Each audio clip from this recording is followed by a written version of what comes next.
ನನ್ನ ಕಣ್ಣಿಗೆ ನಿಮ್ಮಿಬ್ಬರ ಸರಸದ ವಿಷ ಜ್ವಾಲೆಯನ್ನು ಸಿಡಿಸಿ ಹೋದೆ ಆ ಮಗನೇ. ಲೇ, ನಿನ್ನ ಜೀವನದಲ್ಲಿ ಯಾವ ಹೆಣ್ಣನ್ನು ಸಹ ನೋಡಿರಬಾರದು.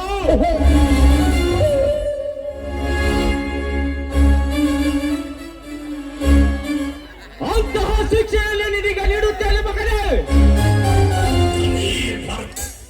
ಮತ್ತೊಬ್ಬರ ಮನೆತನದ ಹೆಣ್ಣಿನೊಂದಿಗೆ ತಿರುಗುವ ನಿನಗೆ ಆಯುಷ್ ಪರ್ಯಂತಹ ನನ್ನನ್ನು ನೆನೆಸಿಕೊಂಡು ದಿಕ್ಕೆಟ್ಟು ಓಡಿ ಹೋಗಬೇಕು.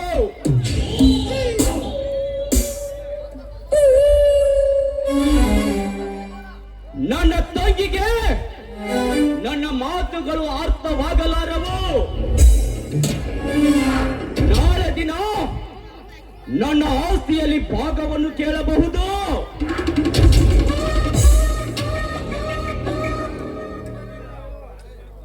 ತಂಗಿಯಾದರೇನು, ತಾಯಿಯಾದರೇನು,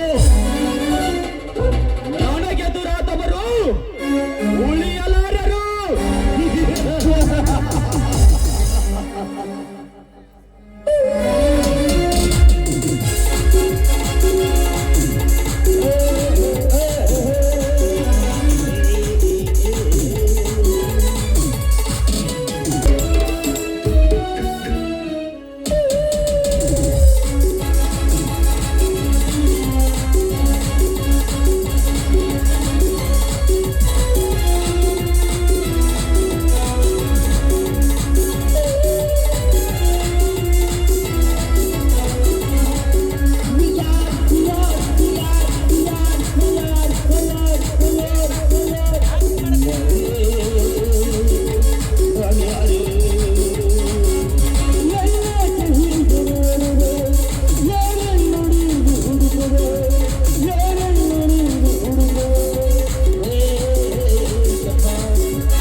ಇವತ್ತು ನನ್ನ ಮನೆಯಲ್ಲಿ ಮಾರಿ ಹಬ್ಬದ ಮಹಾನವಮಿಯಾಗಲೇಬೇಕು.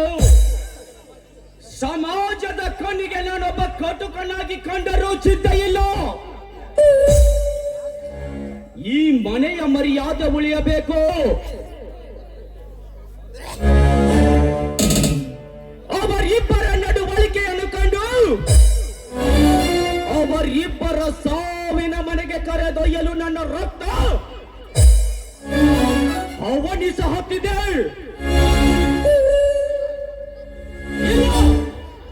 ಇವತ್ತು ನನ್ನ ಬಂದೂಕಿಗೆ ಇಬ್ಬರಲ್ಲಿ ಒಬ್ಬರು ಬಲಿಯಾಗಲೇಬೇಕು.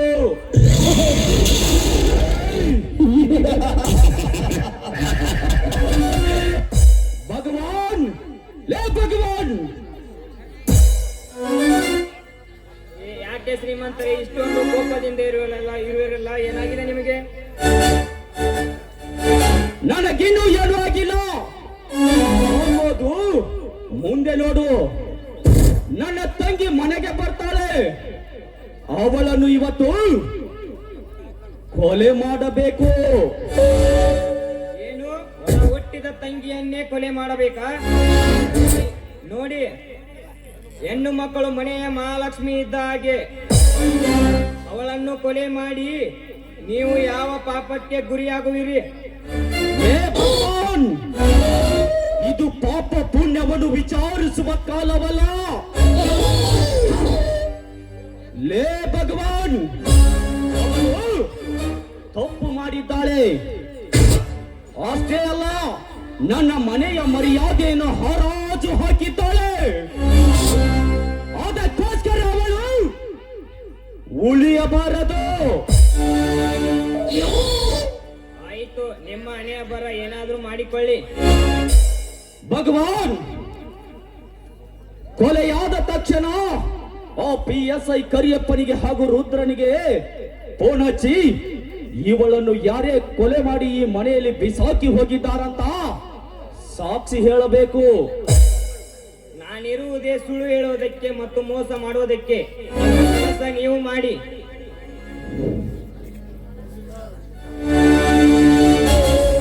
ರಂಜಿತಾ, ರಂಜಿತಾ, ಅಣ್ಣ, ನನ್ನ ಕಾಲೇಜ್ನಲ್ಲಿ ಫಂಕ್ಷನ್ ಇದೆ, ಅದಕ್ಕೆ ನನಗೆ 10,000 ಹಣ ಬೇಕು. ಅಂದ್ರೆ ನಾನಿಂದ 10,000 ಹಣವನ್ನು ಇಸಿದುಕೊಂಡು ಹೋಗಿ ಆ ನಿನ್ನ ಮಿಂಡನ ಜೊತೆ ಬಜಾರದಲ್ಲಿ ಬೊಂಬೆ ಆಟವಾಡಬೇಕಂತ ಮಾಡಿರುವೆಯ? ನೀನು ನನ್ನ ತಂಗಿಯಲ್ಲ, ನಿನಗೆ ಈ ಮನೆಯಲ್ಲಿ ಸ್ಥಾನವಿಲ್ಲ. ಸ್ಥಾನಮಾನದ ಬಗ್ಗೆ ನೀ ನನಗೆ ಹೇಳ್ಕೊಡ್ಬೇಕಾಗಿಲ್ಲ. ಈ ಮನೆಯಲ್ಲಿ ನಿನಗೆ ಎಷ್ಟು ಹಕ್ಕಿದೆಯೋ ಅಷ್ಟೇ ಹಕ್ಕು ನನಗಿದೆ. ನಾನೇನಾದ್ರೂ ಕಟ್ಟಿಕೊಂಡು ನಾನೇನು ಓಡಿ ಹೋಗಿಲ್ಲ, ಹೋಗಿ ಈ ಮನೆ ಮರ್ಯಾದೆಯನ್ನ ಕಳೆದಿಲ್ಲ. ಇಲ್ಲೇ ಇದ್ದು ನಿನ್ನ ಕಣ್ಣ ಎದುರಿಗೆ ಅವನ ಕೈಯಿಂದ ತಾಳಿ ಕಟ್ಟಿಸ್ಕೊಳ್ಳುವೆ. ತಾಳಿ? ನಿನ್ನನ್ನು ಜೀವಂತ ಬಿಟ್ಟರಲ್ಲವೇ ಅವನಿಂದ ತಾಳಿ ಕಟ್ಟಿಸಿಕೊಳ್ಳುವುದು?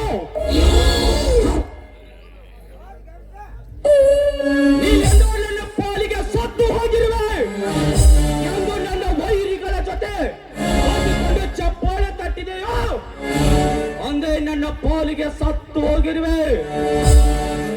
ಅಣ್ಣ, ನಾನು ಕೊನೆಯದಾಗಿ ಹೇಳ್ತಾ ಇದ್ದೀನಿ, ಮದುವೆ ಆದ್ರೆ ಅದು ಅನನ್ಯ ಮಾತ್ರ.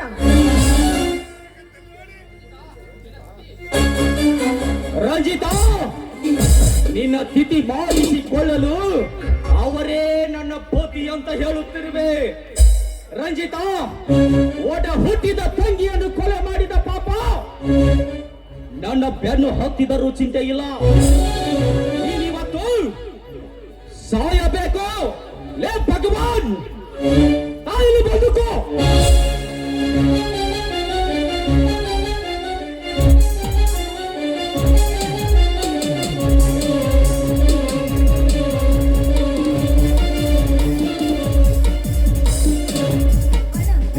ನಿನ್ನ ಕೈ ಮುಗಿದು ಬೇಡ್ಕೋತೀನಿ, ದಯವಿಟ್ಟು ನನಗೇನ್ ಮಾಡ್ಬೇಡ.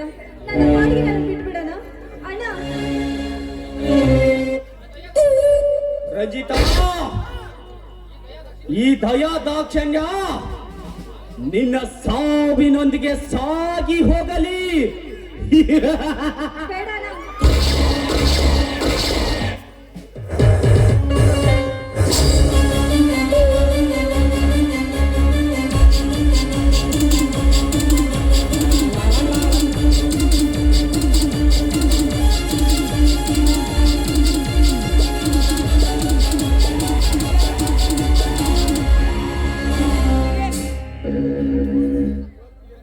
ಇವತ್ತಿಗೆ ನನ್ನ ಪ್ರತಿಜ್ಞೆ ಪೂರ್ಣಗೊಂಡಿತು. ಹೇ ಭಗವಾನ್, ಪೊಲೀಸರಿಗೆ ಬೇಗ ಫೋನ್ ಹಚ್ಚು. ಹಲೋ, ಪೊಲೀಸ್ ಸ್ಟೇಷನ್ ಇದು? ಹೌದು, ತಾವ್ಯಾರು? ನಾನು ಮುರುಗೇಶನ ಮನೆಯಿಂದ ಮಾತನಾಡುವುದು. ಅವರ ತಂಗಿಯನ್ನು ಯಾರೋ ಕೊಲೆ ಮಾಡಿ ಎಸೆದು ಹೋಗಿದ್ದಾರೆ. ಬೇಗ ಬನ್ನಿ ಸರ್. ಆಯ್ತು, ಈಗಲೇ ಬಂದೆ. ಏಯ್, ಆ ಬಡ್ಡಿ ಮಗ ರುದ್ರನಿಗೂ ಇದೇ ರೀತಿಯಲ್ಲಿ ಫೋನ್ ಹಚ್ಚು.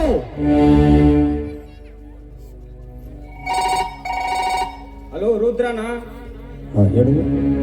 ಮುರುಗೇಶನ ತಂಗಿಯನ್ನು ಯಾರೋ ಕೊಲೆ ಮಾಡಿ ಅವರ ಮನೆಯಲ್ಲಿ ಬಿಸಾಕಿ ಹೋಗಿದ್ದಾರೆ. ಹೌದಾ? ಆಯ್ತು, ಈಗಲೇ ಬರ್ತೀನಿ. ಲೇ ಭಗವಾನ್, ಸಂದರ್ಭ ಬಂದರೆ ಹುಚ್ಚನ ಮದುವೆಯಲ್ಲಿ ಉಂಡವನೇ ಜನ.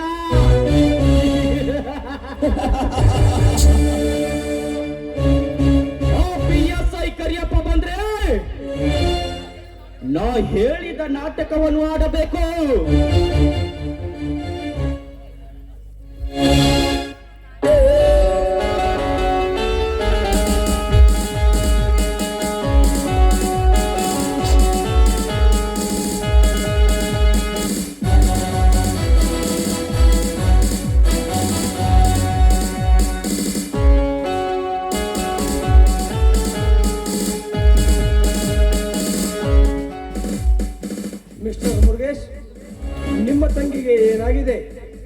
ಕೊಲೆಯಾಗಬೇಕಾದರೆ ಕಾರಣ? ಇನ್ಸ್ಪೆಕ್ಟರ್, ನನಗಂತೂ ಒಂದು ತಿಳಿಯದಾಗಿದೆ. ಕಾಲೇಜಿಗೆ ಹೇಳಿ ಹೋದವಳು ಎನವಾಗಿ ಬಂದಿದ್ದಾಳೆ. ಇನ್ಸ್ಪೆಕ್ಟರ್, ಎನವಾಗಿ ಬಂದಿದ್ದಾಳೆ. ಇವಳನ್ನು ಕೊಲೆ ಮಾಡಿದವರನ್ನು ಬೇಗ ಪತ್ತೆ ಹಚ್ಚಿ ಸರ್, ಬೇಗ ಪತ್ತೆ ಹಚ್ಚಿ. ಹೌದು ಸರ್, ನಾವಿಬ್ಬರು ಕುಡಿಯುತ್ತಾ ಕುಳಿತಿದ್ದೆವು. 4 ಜನ ಕಾರಿನಲ್ಲಿ ಬಂದು ಇವಳನ್ನು ಎಸೆದು ಓಡಿ ಹೋದರು ಸರ್. ಇವಳು ಈ ವಯಸ್ಸಿನಲ್ಲಿ ಕೊಲೆಯಾಗಬೇಕಾದರೆ ಇದರ ಹಿಂದೆ ಬಲವಾದ ಕಾರಣ ಇರಲೇಬೇಕು.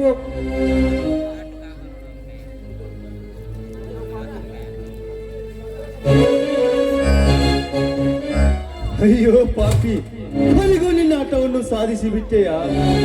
ಸರ್, ಇದರಲ್ಲಿ ಏನೋ ಮೋಸವಿದೆ. ಇವನೇ ನನ್ನ ರಂಜಿತಾವನ್ನು ಕೊಲೆ ಮಾಡಿದ್ದಾನೆ ಸರ್, ಬೇರೆ ಯಾರು ಮಾಡಿಲ್ಲ. ಹೌದು, ತಾವು ಯಾರು? ಇವಳು ಏನಾಗಬೇಕು? ಸರ್, ರಂಜಿತಾನನ್ನು ಗಾಢವಾಗಿ ಪ್ರೀತಿಸುತ್ತಿದ್ದೆವು. ಮದುವೆ ಕೂಡ ಮಾಡ್ಕೋಬೇಕಂತ ನಿರ್ಧಾರ ಕೂಡ ಮಾಡಿದೆವು. ಅದಕ್ಕೆ ಈ ಮುರುಗೇಶನ ವಿರೋಧವಿತ್ತು ಸರ್, ಈ ಮುರುಗೇಶನ ವಿರೋಧವಿತ್ತು. ಇವನೇ ಈ ಕೊಲೆ ಮಾಡಿದ್ದಾನೆ ಸರ್, ಬೇರೆ ಯಾರು ಮಾಡಿಲ್ಲ ಸರ್, ಬೇರೆ ಯಾರು ಮಾಡಿಲ್ಲ ಸರ್, ಬೇರೆ ಯಾರು ಮಾಡಿಲ್ಲ.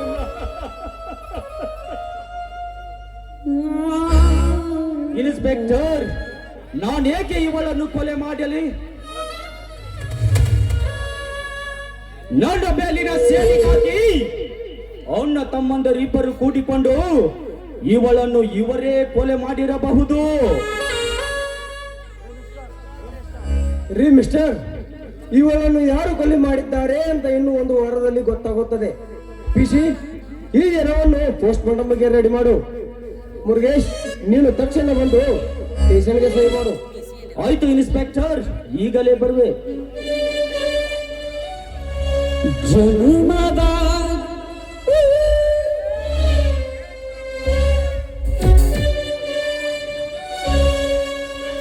ನೋವು ಇಲ್ಲದ ಜೀವನವೇ ಕನಸು ಕಂಡ ಮನುಜನಿಲ್ಲ.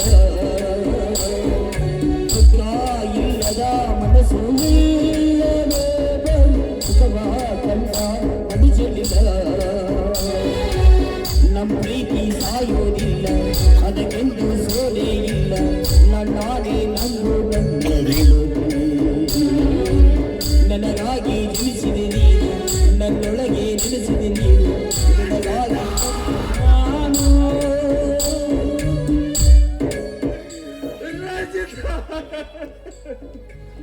ಜನ್ಮದ ಗೆಳತಿ,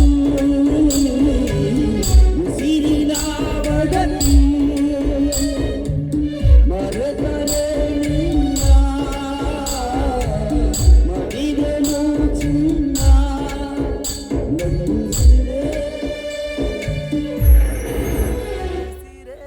ಲೇ ಮುರುಗೇಶ, ಇದನ್ನು ಇಕ್ಕಬೇಡಲೇ ಮಗನೇ. ಇದರ ಪ್ರತಿಕಾರಕ್ಕಾಗಿ ಮುಗಿಲತ್ತು ನಿನ್ನ ಮರಣದ ಸುಕ್ಕಿಯನ್ನು ಬಾರಿಸುವೆ. ಇಂದಿನಿಂದ ನಿನ್ನ ಆವಿಷ್ಯನ ದಿನಗಳನ್ನು ತೊರೆದಿಟ್ಟುಕೋ ಮಗನೇ.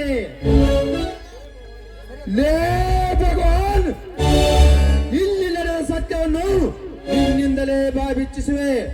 ಅಲ್ಲಿಯವರೆಗೂ ಈ ರುದ್ರನ ಶಪಥ ಪಕ್ಕದ ರಂಜಿತಾಳ ಮೇಲೆ ಆನೆ ಮಾಡಿ ಹೇಳುತ್ತೇನೆ, ಅಲ್ಲಿಯವರೆಗೂ ಮನೆಗೆ ಕಾಲಿಡುವುದಿಲ್ಲ.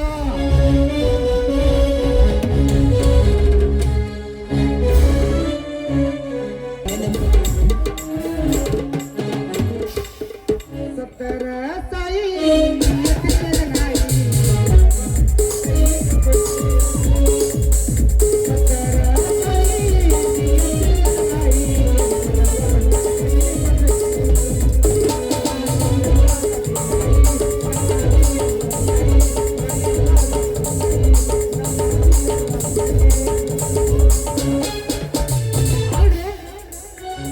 ಸೆರೆ ಕುಡಿದ್ರ ನಿಶೆ ಇಳಿಸಬಹುದು. ಮನ್ಯಾಗ ತಂದೆ ಕಿರ ಚಾ ಮಾಡಿ ಕುಡಿಸ್ತಾರ, ಅದಕ್ಕಿಪ್ಪ ನಾವ್ ಕೊಡ ನೀರ್ ಹಾಕ್ತಾರ, ಸೆರೆ ಇಳಿಸ್ತಾರೆ. ಹುಡುಗಿಯಾರ ನಿಶೆ ಏರ್ತಿಯಪ್ಪ ಅಂದ್ರ ಅದನ್ನ ಯಾವ ಮಕ್ಕಳು ಇಳಿಸೋಲ್ರಿ, ಯಾವ ಮಕ್ಕಳು ಇಳಿಸೋಗಲ್ಲ.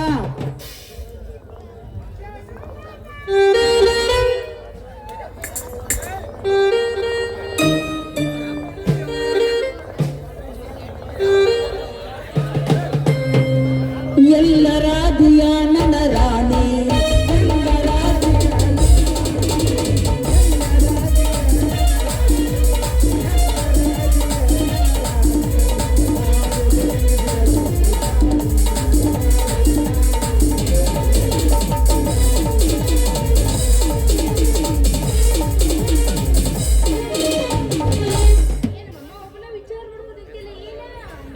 ಏನ್ ಮಾಡಲ್ಲ ಹುಡುಗಿ ನಿನ್ನಂತ ಹುಡುಗಿಯರ ಸಂಬಂಧ ತಲೆ ಕೆಟ್ಟ ಊರ್ ತಿರುಗೋದಾಗತ್ತೆ.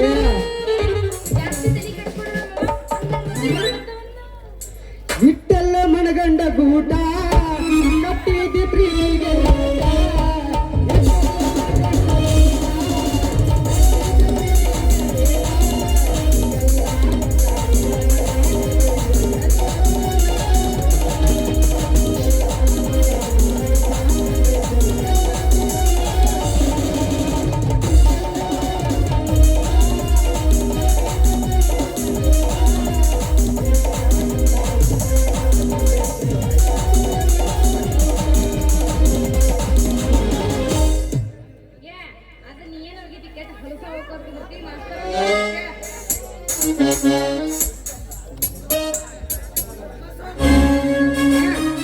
ತರ್ತೀನಿ ಕಾರ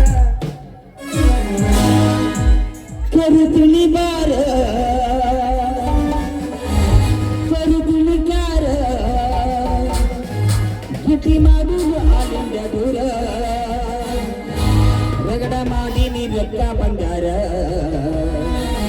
ಜೀವನ ಮಾಡೋಣ ಹೈಪಾದೆ ಜೋರ ಹೊರಗೆ ಚಿನ್ನ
ಮಾಡಿ ನೀ ರೊಕ್ಕ ಬಂಗಾರ ಮಾಡಿ ನೀ ರೊಕ್ಕ ಬಂಗಾರ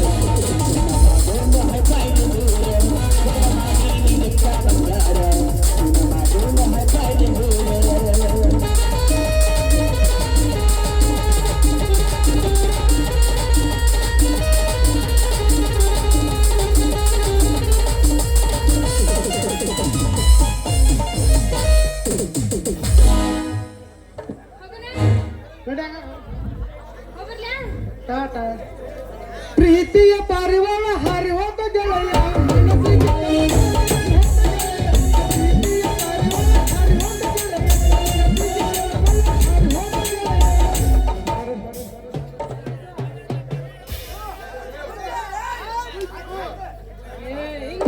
ಹುರುಪ್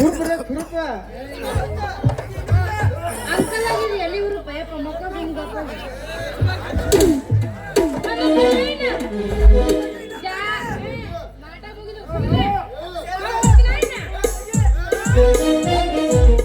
ಇಂಥ ಹುಡುಗಿಯರ ಜೀವನದಾಗ ಯಾರ ಕೈ ಕೊಡ್ತಾರೋ ಯಾರು ನಂಬ್ತಾರೋ ಜೀವ ಗೊತ್ತಾಗಲ್ರಿ. ನೋಡ್ರಿ ಏನಾಗ್ತದೆ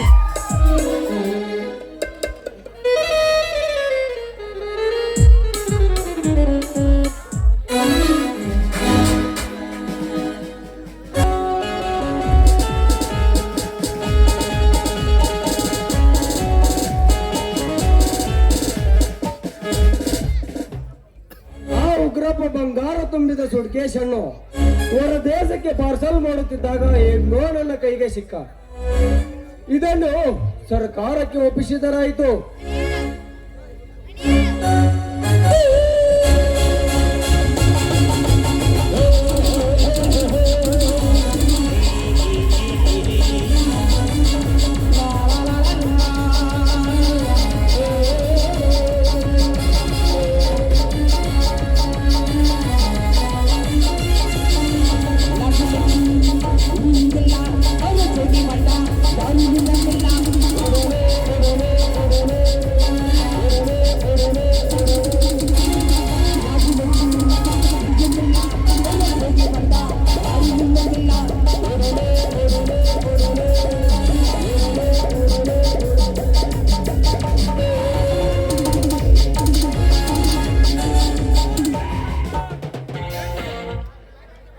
ಈ ಬಂಗಾರ ತುಂಬಿದ ಸುಟ್ಕೇಸನ್ನು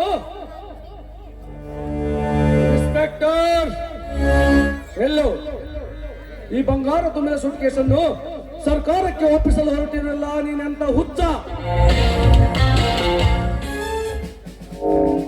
ಯಾರ ನೀನು? ಈ ವೇಷದಲ್ಲಿ ಇಲ್ಲಿಗೆ ಏಕೆ ಬಂದೆ? ಇನ್ಸ್ಪೆಕ್ಟರ್, ನನ್ನ ಹೆಸರು ದರೋಡಿಕೋರ. ಇನ್ಸ್ಪೆಕ್ಟರ್, ಬಂಗಾರ ತುಂಬಿದ ಸೂಟ್ಕೇಸನ್ನು ಸರ್ಕಾರಕ್ಕೆ ಒಪ್ಪಿಸಲು ಹೊರಟಿರುವೆಲ್ಲ, ನೀನೆಂತ ಹುಚ್ಚ?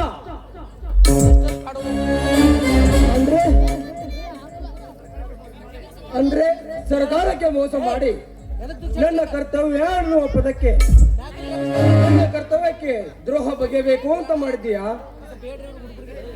ಲೇ, ಇರದಿದ್ರೆ ಇಲ್ಲಿಂದ ಹೋದರೆ ಸರಿ, ನಿನ್ನನ್ನು ಒತ್ತು ಕಪ್ಪಿಗೆ ಹಾಕಬೇಕಾಗುತ್ತದೆ.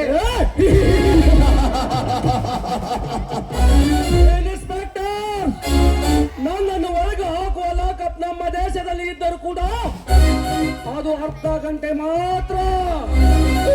ಇನ್ಸ್ಪೆಕ್ಟರ್, ನನ್ನ ಮಾತಿಗೆ ಬೆಲೆ ಕೊಟ್ಟು ಇದರಲ್ಲಿರುವ ಬಂಗಾರ ನನಗರ್ಧ ನಿನಗರ್ಧ ಆಗಲೇಬೇಕು. ಯು ರಾಸ್ಕಲ್, ನನ್ನನ್ನು ಏನಂತ ತಿಳಿದುಕೊಂಡಿರುವೆ? ಸರ್ಕಾರ ನನಗೆ ಸಂಬಳ ಕೊಡುತ್ತದೆ, ಗಿಂಬಳಕ್ಕೆ ಕೈ ಚಾಚುವ ಕೆಲಸನೆಲ್ಲ ಈ ಹೆಸರು ಕರಿಯಪ್ಪ.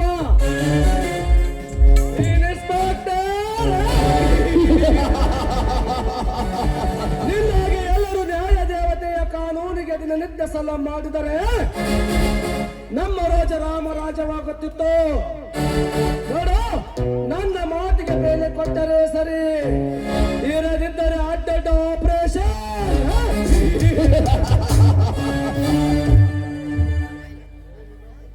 ಲೇ, ನಿನ್ನಂತ ಪುಟುಗೋಷ್ಗಳನ್ನು ಆಂಧ್ರದ ಗಡಿ ಭಾಗದಲ್ಲಿ 7 ಗಂಟರ ಮಾಡಿ ಅವರ ಏನೋ ಸಿಗದ ಹಾಗೆ ಗೊತ್ತು ಹಾಕಿದ್ದೇನೆ. ನಾನು ಮೊದಲು ಸಮಾಧಾನದಿಂದ ಇರುತ್ತೇನೆ, ನಂತರ ಕೋಲಾಹಲ ಎಬ್ಬಿಸುತ್ತೇನೆ. ಯಾಕೆ ಗೊತ್ತಾ? ನಾನು ಬೆಳೆದಿದ್ದು ಅಂತ ರಕ್ತ ಹೀರುವ ನರಪಾತಕರ ದಂಡಿನಲ್ಲೇ.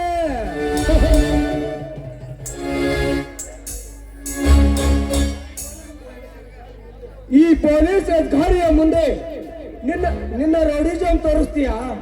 ಈಗ ಲೇಡಿ ನನ್ನ ಸೂಟ್ ಮಾಡಿ ಬಿಸಾಕುತ್ತೇನೆ. ಇನ್ಸ್ಪೆಕ್ಟರ್, ಇನ್ಸ್ಪೆಕ್ಟರ್, ಜೈಲಿನಲ್ಲಿ ನಿನ್ನಂತ ಅಧಿಕಾರಿಗಳ ರಕ್ತ ರುಚಿ ನೋಡಿ ಬಂದಿದ್ದೇನೆ. ಇನ್ಸ್ಪೆಕ್ಟರ್, ನಿನ್ನ ಪಿಸ್ತೂಲ್ನಲ್ಲಿರುವ ಗುಂಡು ಹಾರೋದಕ್ಕಿಂತ ಮುಂಚಿತವಾಗಿ ನಿನ್ನ ರುಂಡ ಕಡಿದು ನನ್ನ ಕಾಲು ಕೆಳಗೆ ಹಾಕುತ್ತೇನೆ.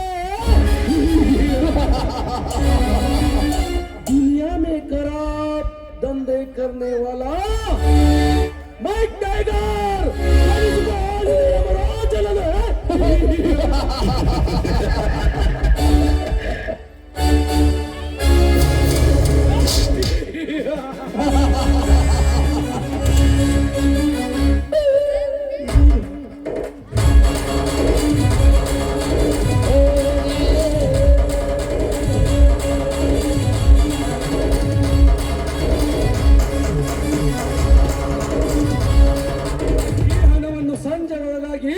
ನನ್ನ ಪಾರ್ಟ್ನರ್ ಉಗ್ರಪ್ಪನ ಅರಮನೆ ಸೇರಲೇಬೇಕು.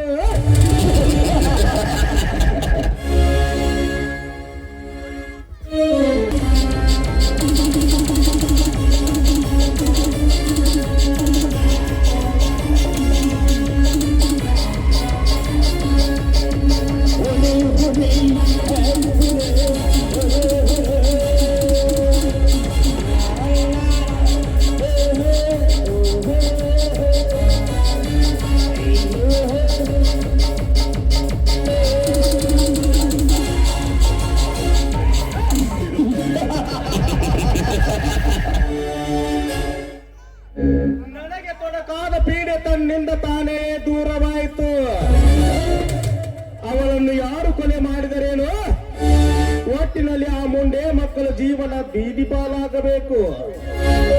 ಅಂದಾಗ ನನ್ನ ಮನಸ್ಸಿಗೆ ಶಾಂತಿಯೇ.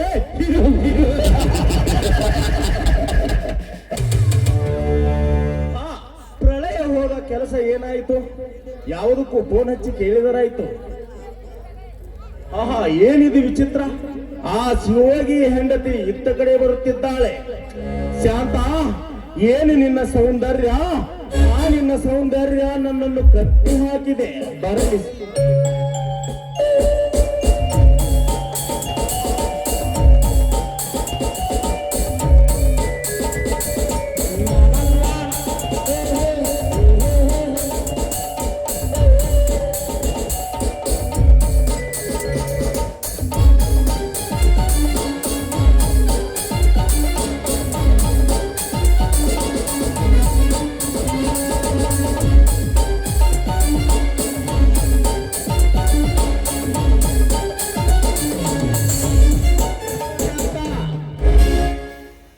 ಏನು ನನ್ನಲ್ಲಿ ನಿಲ್ಲಿಸ್ತಾ ಇದ್ರಲ್ಲ, ನನ್ನ ಹತ್ರ ನಿಮ್ಗೇನ್ ಕೆಲಸ? ಕೆಲಸವಿತ್ತು ಶಾಂತ. ಆ ಕೆಲಸಕ್ಕೆ ನೂರಾರು ತೊಡಕು.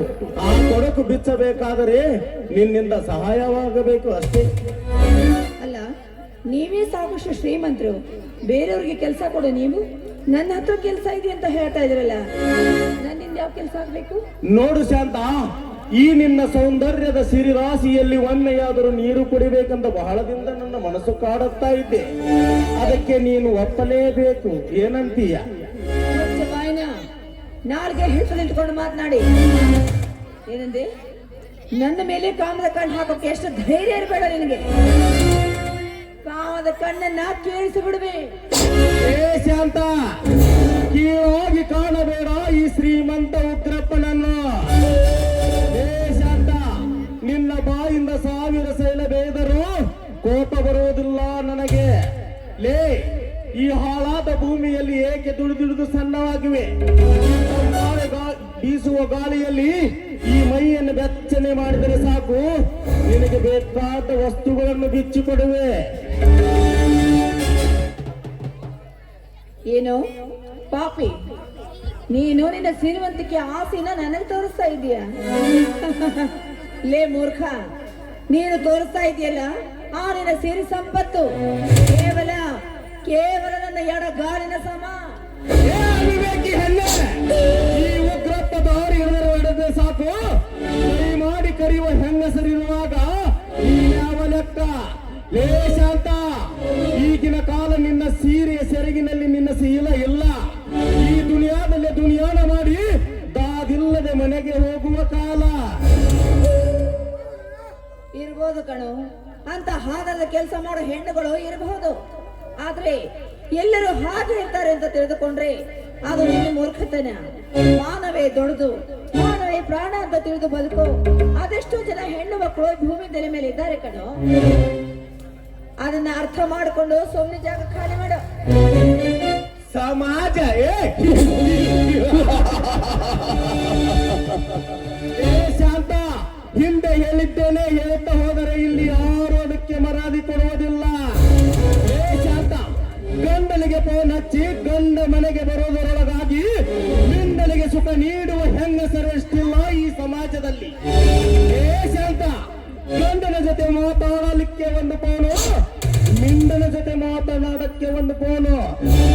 ಅಂತ ಎಷ್ಟು ಹೆಂಗಸರಿಲ್ಲ ಈ ನಿನ್ನ ಹಾಳು ಸಮಾಜದಲ್ಲಿ. ಲೇ ಶಾಂತ, ಇಲ್ಲಿ ಯಾರು ಸರಿ ಇಲ್ಲ. ಲೇ, ಅಷ್ಟೇ ಏಕೆ, ನಿನ್ನ ಗಂಡ ನಿನ್ನ ಪಕ್ಕದಲ್ಲಿದ್ದರೂ ಕೂಡ ಅವರು ಬೇರೆ ಹೆಣ್ಣಿನ ಮುಖ ನೋಡುತ್ತಾನೆ. ಯಾಕೆ ಹೇಳು? ಅದು ಗಂಡಸರ ಸ್ವಭಾವ. ಲೇ ಶಾಂತ, ಅದನ್ನೆಲ್ಲ ಕೇಳುತ್ತಾ ನೀನು ಕುಂತರೆ ನಿನ್ನ ಜೀವನೇ ಇರೋದಿಲ್ಲ. ಬಿಗಿದಪ್ಪು ಈ ಶ್ರೀಮಂತ ರಸಿಕನನ್ನು. ಸಾಕು ಮಾಡು ನಿನ್ನ ಮಾತುಗಳನ್ನ. ಇದೇ ರೀತಿ ಹೊಲಸು ಮಾತನಾಡಿ ನನ್ನ ಮುಟ್ಟೋ ಪ್ರಯತ್ನ ಮಾಡಿದ್ರೆ ನಾನು ಇಲ್ಲಿವರೆಗೂ ಸಾಮೋಪಾಯದಿಂದ ಹೇಳಿದ್ದನ್ನ ಮುಗಿಸಿ ಕಾಲಲ್ಲಿರುವುದನ್ನ ಕೈಯಲ್ಲಿ ಹಿಡಿದು ನಿನಗೆ ಬುದ್ಧಿ ಹೇಳಬೇಕಾಗುತ್ತೆ. ನೀನೇನು ಈ ಜಗತ್ತು ಆರಾಧಿಸುವ ಆದಿಶಕ್ತಿನೂ ಅಲ್ಲ, ದೇವಲೋಕದ ದೇವತಿನೂ ಅಲ್ಲ. ಲೇ, ಇವತ್ತು ನಿನ್ನನ್ನು ಅನುಭವಿಸದಲ್ಲಿ ಬಿಡಲಾರನು ಈ ಸರ್ದಾರ. ಬರಲೇ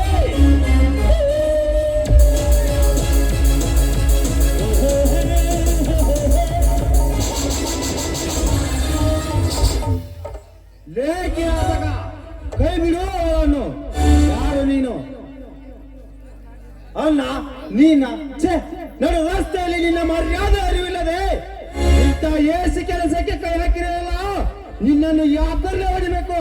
ಹೇ ರುದ್ರ, ಇದು ನನ್ನ ಪರ್ಸನಲ್ ವಿಷಯ, ಇದರಲ್ಲಿ ನೀನು ತಲೆ ಕೆಡಿಸಿಕೊಳ್ಳಬೇಡ. ಸುಮ್ಮನೆ ಇಲ್ಲಿಂದ ರೈಟ್ ಹೇಳ. ಅಲ್ಲ, ನಿನ್ನ ಕಾಮದ ತೃಷೆಗೆ ಇವಳನ್ನು ಬಲಿ ಕೊಡಲಾರೆ. ನೀನು ಇದ್ದವನೇ ಎಂದು ಗೊತ್ತಾದರೆ ಈ ಊರ್ ಜನ ಸುಮ್ಮನೆ ಬಿಡ್ತಾರಂತ ತಿಳ್ಕೊಳ್ಳಿಯ? ಅವರೇನು ಮಾಡ್ತಾರಲಿ? ಕಲ್ಲಿನಿಂದ ಒಗೆದು ಸಾಯಿಸ್ತಾರೆ. ಮಾಂಸದ ಕಲ್ಲಿಗೆ ಸಾಚ ಎನಿಸಿಕೊಂಡು ತೆರೆ ಮರೆಯಲ್ಲಿ ನಿನ್ನ ಕಪಟದನ್ನ ಗೊತ್ತಾದರೆ ಜನರಷ್ಟೇ ಏಕೆ, ಆ ತಾಯಿ ಲಕ್ಷ್ಮೀದೇವಿ ಕೂಡ ನಿನ್ನನ್ನು ಕ್ಷಮಿಸುವುದಿಲ್ಲ. ಹೇ ರುದ್ರ, ನಿನ್ನಿಂದ ಪಾಠ ಕಲಿಸಿಕೊಳ್ಳಲು ನಾನೇನು ಚಿಕ್ಕ ಹುಡುಗನಲ್ಲ. ಲೇ, ಇದು ಏನು ನನಗೆ ಹೊಸದಲ್ಲ. ಎಷ್ಟೋ ಕೆಲಸಗಳನ್ನು ನಾನು ಮುಚ್ಚಿ ಹಾಕಿದ್ದೇನೆ. ಲೇ, ಇಲ್ಲಿಂದ ಸುಮ್ಮನೆ ರೈಟ್ ಹೋದರೆ ಸಾಕು, ಇಲ್ಲದಿದ್ದರೆ ನಿನ್ನ ಜನ್ಮವನ್ನೇ ಜಲುತ್ತವೆ. ಲೇ, ಇವಳು ನನ್ನ ಮನೆತನಕ್ಕೆ ಸವಾಲು ಹಾಕಿದ್ದಾಳೆ. ಇವಳ ಜನ್ಮ ಜಾಲಾಡಿದಕ್ಕೆ ಗೊತ್ತಾಗುತ್ತದೆ ಇವರಪ್ಪ ಎಂದವನು ಅಂತ. ಅಲ್ಲ, ಇಲ್ಲಿಂದ ನೀನು ಹೋಗದಿದ್ದರೆ ನಾನು ಊರಲ್ಲಿ ನಿನ್ನನ್ನು ನಿಲ್ಲಿಸಿ ಈ ತಾಯಿ ಕಡೆಯಿಂದ ನಿನ್ನ ಮುಖಕ್ಕೆ ಉಗುಳಿಸುವ ಮಗನೇ. ಸುಮ್ಮನೆ ಹೋಗು ಇಲ್ಲಿಂದ. ಮನೆಗೆ ಬಾ ಮಗನೇ, ನಿನ್ನ ನೋಡಿಕೊಳ್ಳುತ್ತೇನೆ.